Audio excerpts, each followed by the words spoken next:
Bonjour tout le monde. Alors j'ai voulu faire une vidéo bien et tout pour présenter mon projet de crowdfunding pour ma prochaine bande dessinée que j'auto-éditerai. J'ai recommencé plein de vidéos en me filmant et à chaque fois j'y arrivais pas, ou c'était pas le jour, ou machin. Comme j'ai eu dernièrement une grosse crise d'allergie, une grosse rhinite allergique, où j'avais le nez qui avait doublé le volume et qui était rouge, et que j'avais beaucoup de mal à parler, encore un petit peu d'ailleurs, je me suis dit bon, on va arrêter de s'acharner et on va filmer juste un ancrage en cours et on va en parler en même temps. Je pense que en plus, ça intéressera plus les gens que de voir ma tête. Alors, qu'est-ce que c'est que ce nouveau projet? Donc ça s'appellera Petite Tâche. C'est sur l'histoire de deux bébés panthères qui vivent dans un zoo avec leur maman. Et les deux petites panthères, elles sont jeunes, gentilles, mignonnes, naïves. Elles ont tout pour elles. Et elles trouvent que la vie est merveilleuse. Elles se rendent pas compte qu'elles sont hyper fatigantes et que elles agacent pas mal et elles fatiguent beaucoup leur maman. Et puis les quelques autres animaux qui viennent squatter leur enclos aussi. Du coup, c'est une bande dessinée pour enfants. En fait, je travaille très souvent avec des classes, avec des écoles primaires, des collèges, un petit peu des lycées parfois. Et ça me frustre un petit peu en fait de rencontrer du coup plein de gamins.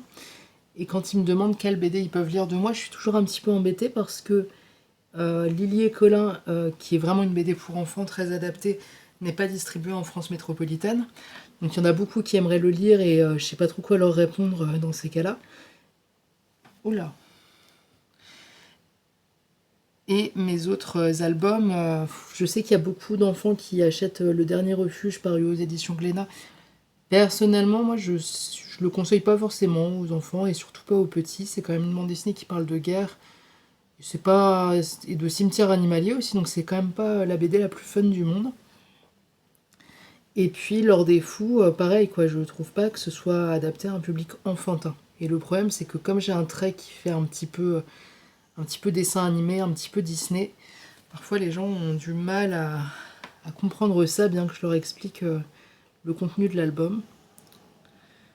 Bref, du coup, j'avais envie, pour ces raisons-là, de faire un projet plus pour la jeunesse. Et aussi parce que, après avoir écrit plus ou moins récemment plusieurs scénarios pas très marrants, qui ne sont pas encore, qui n'ont pas encore été dessinés mais qui existent, que j'aime beaucoup hein, au demeurant, mais qui sont franchement pas les scénarios les plus fun du monde. Et aussi avec l'actualité géopolitique du moment et générale qui est franchement plombante, j'avais vraiment besoin de revenir à quelque chose de beaucoup plus léger. Et vous savez quoi, ça marche. Ça me fait vraiment du bien de faire cet album, aussi de récupérer ma liberté en fait, parce que comme je m'auto-édite, j'avais aussi vraiment besoin de refaire un petit peu ce que je voulais, d'écrire ce que je voulais, comme je voulais, de dessiner comme je voulais, de ne pas attendre aussi des validations dans tous les sens parce que j'ai vraiment l'impression d'avoir passé énormément de temps à attendre, souvent dans le vide, ces 2-3 dernières années. Je dis dans le vide parce que les projets n'ont pas pu être financés, donc c'est bon, c'est un peu dur quoi, au bout d'un moment d'avoir attendu si longtemps un peu pour rien. Et du coup là j'avance aussi à mon rythme, c'est-à-dire assez vite. Du coup, cet album me fait vraiment du bien. Je suis juste très contente. J'ai pris le parti de ne pas représenter d'humains dedans. Il n'y aura que des animaux, même si ça se passe dans un zoo. Euh, le fait de dessiner des humains, là, pour ce projet-là, ne m'intéressait pas. Par contre, essayer de mettre en scène d'autres animaux que les panthères qui sont les héroïnes, ça m'intéresse. Donc il y aura quelques animaux guests qui, comme je le disais tout à l'heure, viendront s'incruster dans l'enclos des panthères. Et puis, c'est aussi une BD un peu qui... Enfin, comment dire... L'idée m'est venue un peu tristement pour ceux qui ont suivi suite au décès de mon chat Yokai. Donc c'était un décès très soudain d'un chat assez jeune qui n'était pas prévu et ça m'a beaucoup affectée. Et l'adoption du Yokai s'est fait dans des conditions un peu particulières, on va dire pour faire court comme c'est quasiment impossible pour moi d'avoir des enfants pour des raisons de santé. C'était aussi un peu un exutoire d'adopter un chat et je dis pas que je l'ai considéré comme mon enfant, mais son adoption a été quand même faite dans des conditions assez particulières. Et du coup, son décès très brutal a été d'autant plus compliqué à vivre pour moi. Et en fait, mon chat était tout gris et il avait été surnommé depuis quelques années la panthère des neiges. Il y a eu plein de hasards un peu étranges peu de temps avant et peu de temps après son décès. Et notamment des hasards autour des panthères des neiges. Donc l'idée est un peu venue comme ça. Le projet, en fait, à la base, il est aussi venu parce que j'ai eu la proposition de travailler avec la revue de bande dessinée québécoise Planche. On m'a dit, tu as carte blanche, tu fais ce que tu veux, ce qui n'arrive jamais, enfin tellement rarement, donc j'étais très contente. On me dit, tu peux faire entre 1 et 8 pages. Par contre, je ne sais plus exactement les délais, mais j'avais quelque chose comme 2 semaines et demie pour faire le travail, en partant de zéro, puisque je n'avais pas de scénario, je ne savais même pas sur quel thème j'allais travailler. Donc j'avais réfléchi très très vite, en très peu de temps. J'étais partie sur des trucs hyper compliqués, à vouloir parler des Vikings et du Vinland, parce que ça se passait au Québec, etc. Et puis en si peu de temps, je me suis dit non, il faut trouver quelque chose de plus simple et efficace, et surtout quelque chose que tu puisses dessiner rapidement. Donc j'ai fait une liste de tout ce qui allait être compliqué, c'est-à-dire les décors, parce que déjà c'est toujours plus long, hein, surtout quand c'est des décors historiques, il faut se renseigner, il faut chercher de la documentation, etc. Et moi en plus je suis pas très bonne en décor, enfin en tout cas je suis lente pour les faire. Euh, Qu'est-ce qui allait être long ou compliqué pour moi? Les scènes de foule, donc avec beaucoup de personnages. Euh, donc c'était surtout les deux critères, et puis aussi bien sûr les scènes modernes. Donc j'essaye j'essaye de plus en plus de me concentrer sur des projets, soit sur des animaux, soit sur des choses historiques ou fantastiques, mais j'aime vraiment pas dessiner les choses modernes, tout ce qui est voiture, appartement, etc. Ça m'intéresse vraiment pas. Donc si je peux m'en passer, tant mieux. Et du coup, de fil en aiguille, comme je travaille quand même assez régulièrement avec des parcs zoologiques, l'idée de faire quelque chose sur un zoo est venue. Et du coup, avec le décès récent de mon chat, l'idée des panthères des neiges est venue assez naturellement ensuite. Donc j'ai fait 3 planches, parce que pareil, j'en aurais bien fait 8, mais le temps était vraiment compté du coup. Donc il fallait rester un petit peu réaliste. Donc j'ai fait 3 planches pour la revue Planche. Et en fait, j'ai tellement aimé les dessiner que à peine j'avais fini, je me disais mais en fait c'était vraiment bien et enfin c'était vraiment agréable et j'avais un petit peu l'impression de retrouver l'esprit que j'avais sur Lily et Colin, donc à pouvoir faire des visages et des expressions vraiment exagérées, euh, des scénarios parfois un peu absurdes ou en tout cas un peu marrants. C'est pas moi qui écrivais les scénarios sur Lily et Colin, c'était Delphine Leurtirier, mais j'ai vraiment adoré cette expérience. J'ai adoré dessiner Lily et Colin, j'ai adoré travailler avec les éditions Plume Verte. Et j'avais vraiment l'impression de retrouver ça sur ces 3 pages. Et quelque part, en fait, c'est venu assez naturellement de se dire mais pourquoi se priver? Et surtout, les idées de storyboard, de scénario sont vraiment venues toutes seules. La plupart du temps, quand j'écris un scénario, j'écris comme si j'écrivais un roman. Donc, pas du tout en séquençant d'emblée. Et ensuite seulement, je vais aller dire case 1, il se passe ça, case 2, il se passe ça, et séquencer en termes de planches, voir concrètement quelle place ça va prendre, et ensuite je fais un storyboard. Ça, c'est ma méthode de travail habituelle. Et ici, en fait, sur les panthères, ça venait un petit peu tout seul, c'est-à-dire que je commençais par faire un dessin et qui m'emmenait vers une suite, et c'est un petit peu comme si l'histoire se faisait toute seule, s'étirait un petit peu d'elle-même. Je m'étais mis la barrière enfin la barrière, le cadre, de faire des historiettes de 3 pages pour pas partir dans tous les sens et ça m'aidait aussi des fois, on trouve de la liberté dans la contrainte justement, parce que sinon trop de liberté, on ne sait pas par où partir. Donc je m'étais dit 3 cases par histoire, et ça s'est fait assez naturellement. Alors parfois, forcément, quand on improvise comme ça, il faut retoucher après les histoires, parce que on se rend compte que c'est pas très clair, ou que c'est trop private joke, ou que le gag ne fonctionne pas très bien, ou quoi que ce soit. Mais dans tous les cas, ça a été vraiment un plaisir à les écrire. Donc je crois que là, j'en suis, comme ce sont des historiettes de 3 pages, si je veux faire un album un petit peu classique, d'environ 45 pages, ça veut dire qu'il me faut une quinzaine d'histoires, plus ou moins, parce que je ne suis pas obligée à 100% de faire un format classique. Je peux le faire plus long, si j'en ai envie. Mais du coup, je pense que le storyboard, j'en suis à une douzaine d'histoires là actuellement, donc ça avance bien. Et voilà, et du coup ensuite, ça dépend des jours, j'avance sur les retouches de storyboard, ou sur les crayonnés, ou sur les ancrages. Je fais pas vraiment dans un ordre chronologique. Et voilà, ça avance bien. Donc voilà, ça c'était vraiment l'histoire, la genèse du projet, etc. pour restituer le contexte. Et pardon, cette case me déconcentre un petit peu. Et cette fois, donc, j'aimerais vraiment tout faire moi-même. Donc j'écris, je dessine, je mets en couleur et je vais l'auto-éditer. Ainsi, dans ce contexte, je vais lancer un crowdfunding pour financer une partie de l'impression.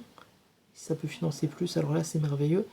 Et c'est aussi pour proposer plus facilement la précommande aux personnes. C'est un petit peu aussi l'occasion de faire parler du projet, ce crowdfunding.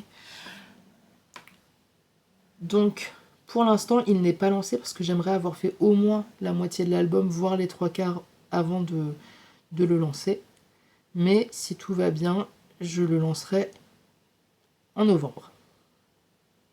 Et si tout ne va pas bien, je le lancerai plutôt en février, mais j'espère quand même que ce sera en novembre. Et forte de ma dernière expérience Ulule et expérience d'auto-édition, cette fois j'essaye de me préparer un petit peu mieux et de pas lancer tout ça complètement à l'arrache, sans en avoir parlé en amont ou quoi que ce soit. Donc j'essaye de m'y prendre tôt, d'en parler. J'ai fait faire des petits flyers que je distribue pour expliquer le projet. Et dans ce contexte, vous pouvez avoir accès à un lien de préinscription que je vais mettre en description.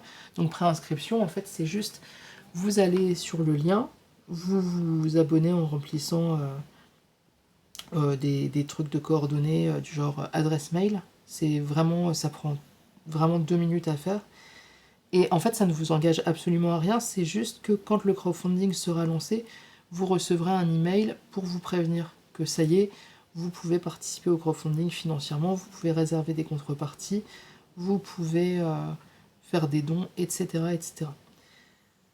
Et donc, c'est surtout pour pas oublier le jour où ça sort ou quoi que ce soit, et être tenu informé. Et puis, je vais pas mentir, moi, ça me motive aussi de voir qu'il y a déjà des préinscriptions, en fait. J'ai un peu moins l'impression de faire mon album dans le vide, j'ai un peu plus l'impression d'être suivi, et c'est plus motivant.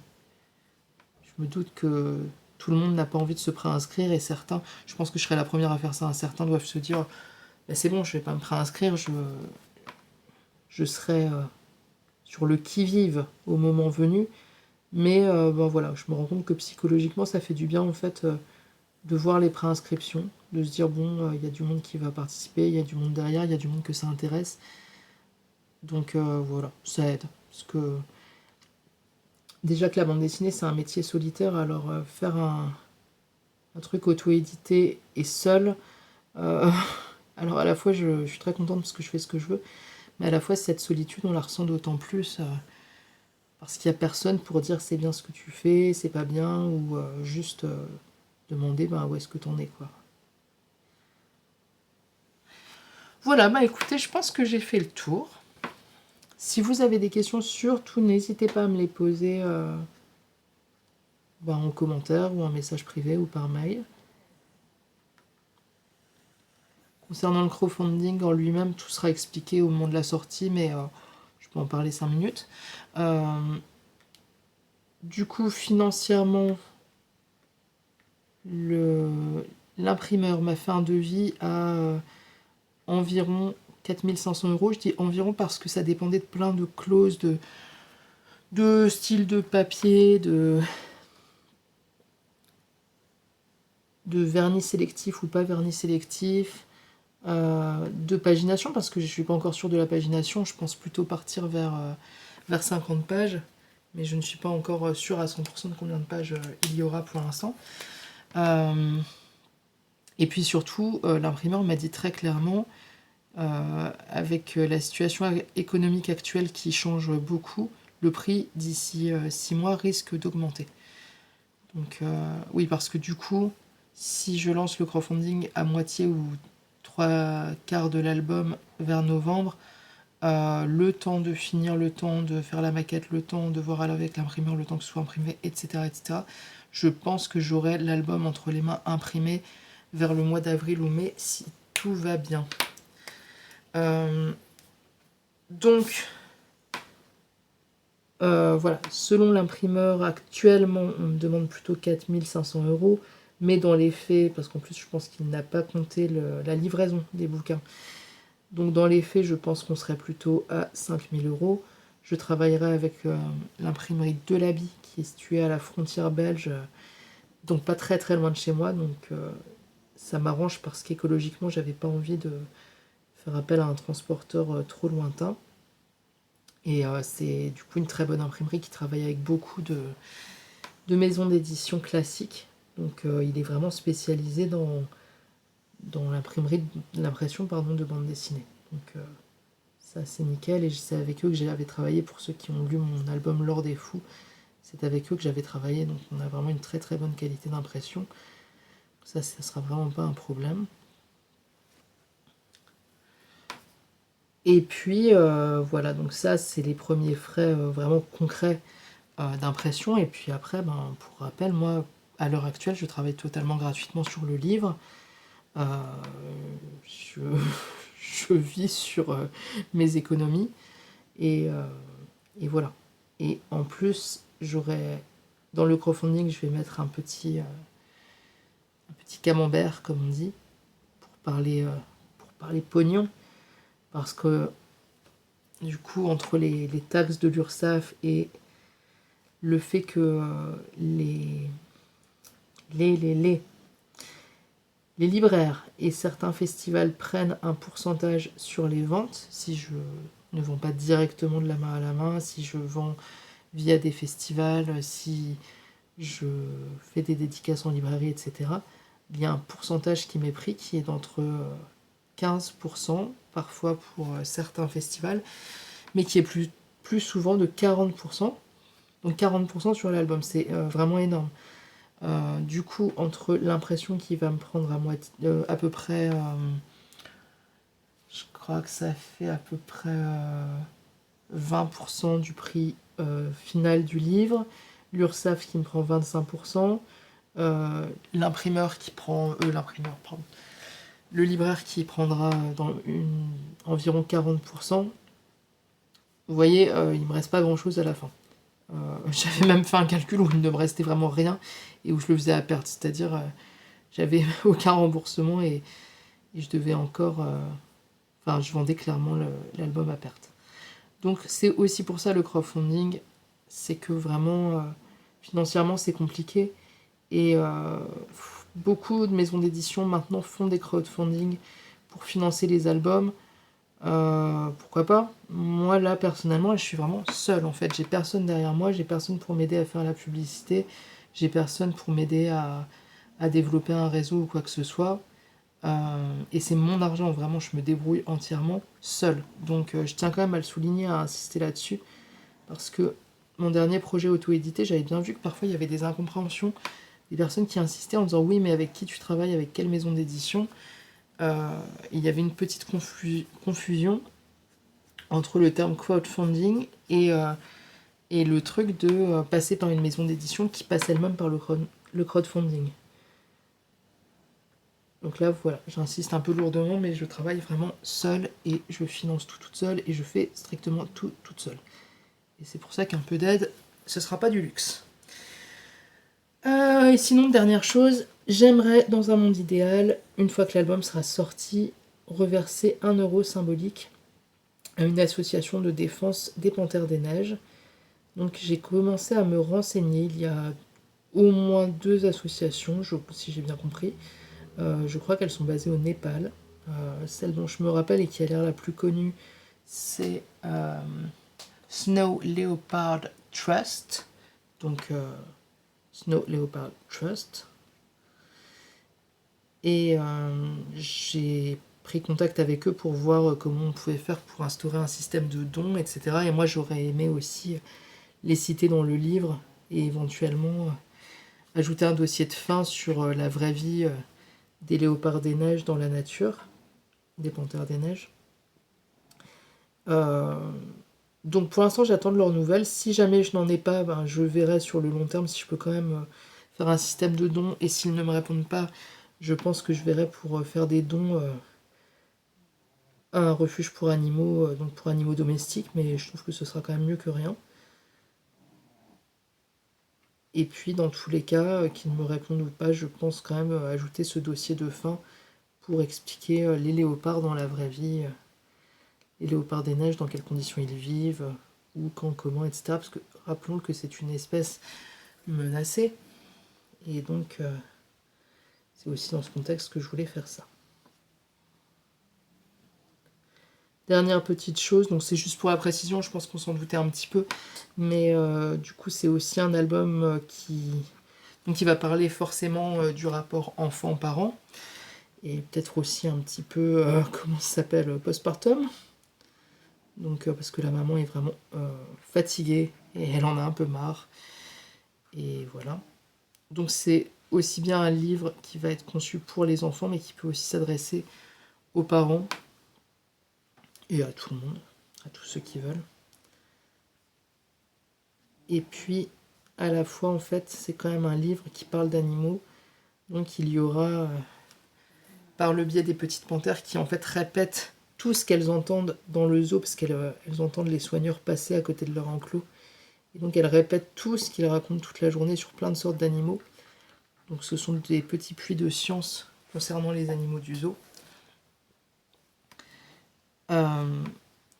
Du coup, ce sera l'occasion de distiller pas mal d'informations animalières réelles, que ce soit sur des animaux qu'on ne verra pas mais dont elles parlent, ou alors des animaux qui viendront les visiter dans leur enclos.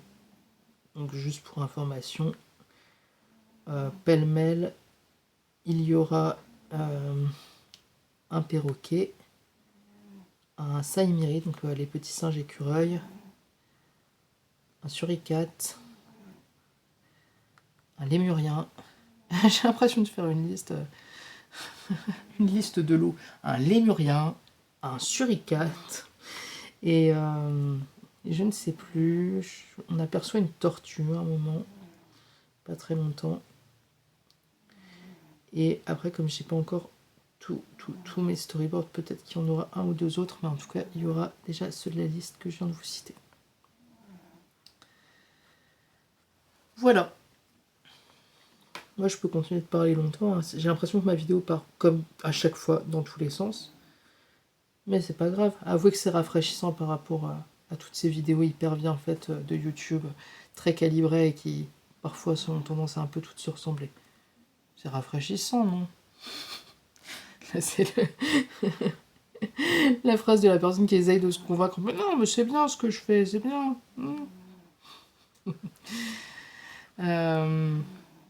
Oui, du coup, concernant le crowdfunding, l'autre jour, j'en parlais directement à une personne que j'ai croisée qui me disait, est-ce qu'il y aura des contreparties? Je me répète un petit peu. Donc, il y aura forcément hein, la précommande du livre, qui fera partie des contreparties. Il y aura un stickers, il y aura une carte postale. J'ai fait aussi des petites images qui seront offertes en plus. Il y y aura la possibilité de demander des dessins originaux qui seront pas du tout au même prix que sur mon site, donc à des prix vraiment cassés par rapport à mes vrais tarifs. Et j'aimerais bien aussi, j'ai dans l'idée de créer un visuel pour faire des foulards en satin. En fait, tout au début, je voulais faire des t-shirts. Et je me suis renseignée et c'était une vraie galère en fait pour trouver déjà des t-shirts de qualité, parce qu'en plus je peux pas les voir. Donc j'ai fait faire un test. Et quand ils sont arrivés, j'étais vraiment, vraiment très, très déçue de la qualité par rapport à ce à quoi je m'attendais. J'ai trouvé l'impression pas terrible, très grise par rapport au visuel de base qui était quand même très coloré. C'était pas donné. Enfin, c'est surtout, oui, entre le prix qu'on m'a annoncé au départ et le prix à la fin avec taxes et frais d'envoi, c'était pas du tout, du tout, du tout le même. Donc j'étais assez surprise, négativement surprise.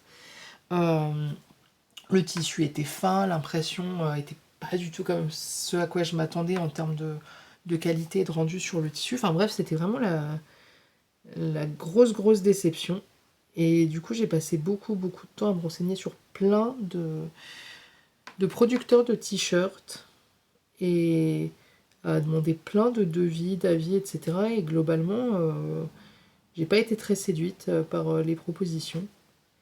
Et de fil en aiguille, je me suis dit, mais en fait, c'est spécial comme idée parce que c'est vrai que ça fait très longtemps que j'aurais aimé avoir mes dessins sur des t-shirts. Mais en fait, moi-même, je ne porte pas ce genre de t-shirt à motif ou quoi que ce soit. Du coup, je me suis dit, bah, c'est un peu étrange en fait de vendre un truc dont on n'est pas nous-mêmes les clients, on va dire, qu'on n'aurait pas acheté nous-mêmes. J'ai trouvé que ça n'avait plus beaucoup de sens finalement. Et à côté de ça, je portais jadis, quand j'avais les cheveux très courts, je portais quotidiennement des foulards en satin ou en soie dans les cheveux. Et j'en porte encore parfois autour du cou. Et c'est vraiment un objet que j'aime beaucoup en fait. Même si je les ai pas sur moi, j'aime beaucoup les avoir ou quoi. Et euh, voilà, on peut s'en servir en foulard. On peut les mettre dans les cheveux. On peut dormir avec. On peut s'en servir comme doudou aussi, pourquoi pas. Euh, et enfin, c'est vraiment un objet qu'à titre personnel, j'aime beaucoup. Et que je trouve élégant. Et là, je me suis rappelé d'une collègue que je connais qui avait fait faire des foulards en soie assez incroyables et j'avais beaucoup admiré l'idée. Et je me suis dit, mais ma foi, pourquoi pas, pourquoi pas. Je me suis renseignée sur la soie, donc bon, déjà il y a l'exploitation des vers à soie qui me gêne un petit peu.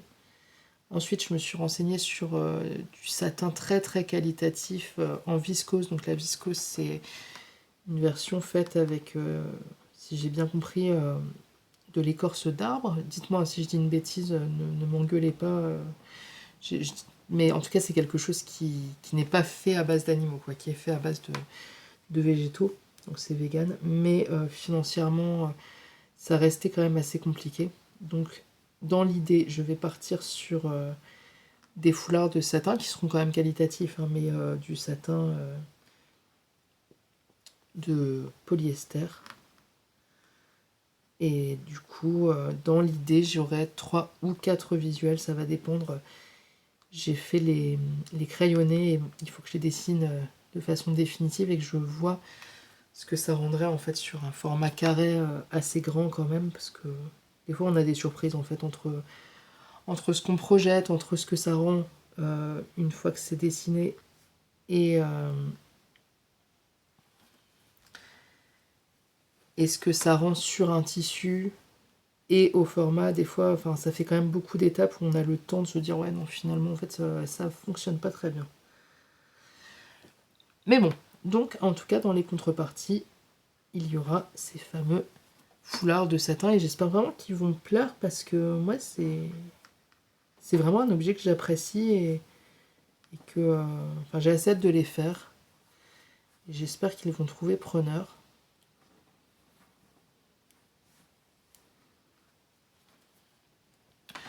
Bah, je crois que j'ai fait le tour hein, un peu. Ça fait 3 fois que je dis ça. Ce qui fait que je ne suis absolument pas crédible. Mais bon, ça, ouais, pense que c'est pas mal.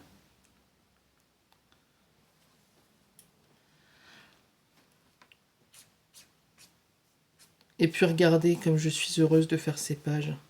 Ça, c'est des pages faites avec le cœur. C'est loin des commandes qu'on propose beaucoup plus souvent aux auteurs que ce que vous pensez. Il y a tellement de bandes dessinées, en fait, soit qui sont des commandes, soit où, en fait, l'auteur manque cruellement de liberté et est forcé de tout revoir et travaille dans des mauvaises conditions. Je crois vraiment qu'on s'imagine pas. Hein. Donc, bref. Ça, ça c'est une commande faite avec le cœur et avec amour. J'ai dit une commande, c'est ça? C'est pas une commande, justement. C'est un projet. Ce sont des pages faites avec amour. Mon Dieu. C'est à ma décharge. On est en pleine canicule, il fait très chaud, donc si je... Et en plus, je dessine en même temps. Donc si je bute sur des mots ou quoi que ce soit, bah c'est pas toujours de ma faute.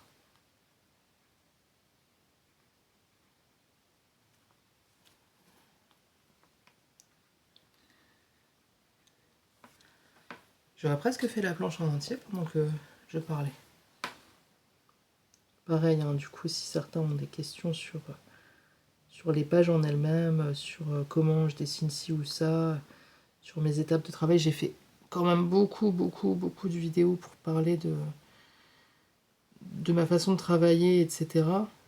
Et pour expliquer des choses et pour faire des tutoriels. Donc, bon, je pense qu'il y a quand même beaucoup de réponses déjà sur ma chaîne YouTube. Mais si vous avez quand même des questions, n'hésitez pas.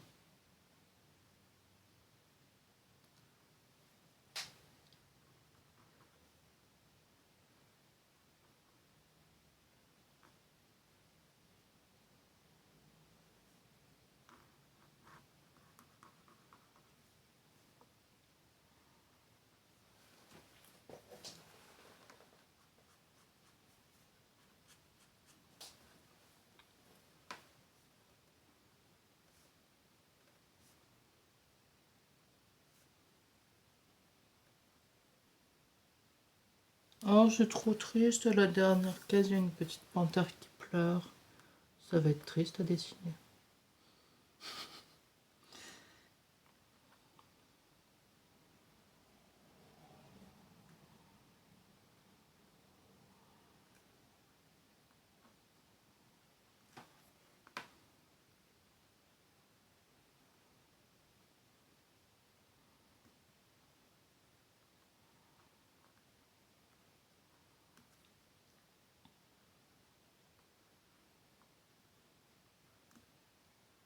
Allez, je termine la case et j'arrête la vidéo là.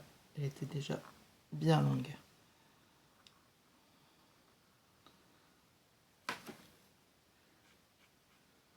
En plus, ma table lumineuse commence à chauffer.